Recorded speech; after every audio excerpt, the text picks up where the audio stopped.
أهلا وسهلا مشاهدينا الكرام في هذه النشرة الإخبارية، وهذا أبرز عنوانها. هذا هو موعد الزيادة في ثمن البوطة. قبل الخوض في التفاصيل لا تنسوا الاشتراك في القناة مع لايك للفيديو وتفعيل الجرس للتوصل بكل جديد.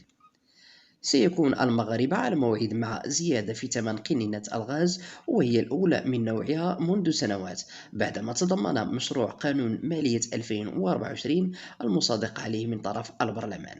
فمن المنتظر أن تتم زيادة 10 دراهم في سعر البطاقة ابتداء من فاتح يناير المقبل، على أن تتبع زيادات متتالية بنفس المبلغ، وذلك سنتي 2025 و 2026.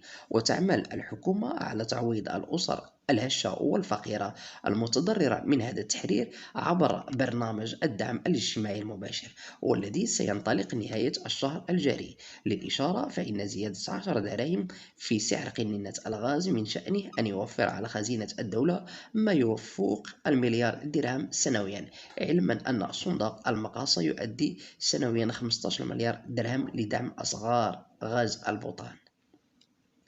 إلى هنا ينتهي هذا الخبر، شكرا للمتابعة. لا تنسوا الاشتراك في القناة مع تفعيل الجرس للتوصل بكل جديد قناتنا، ولكم ألف شكر منا.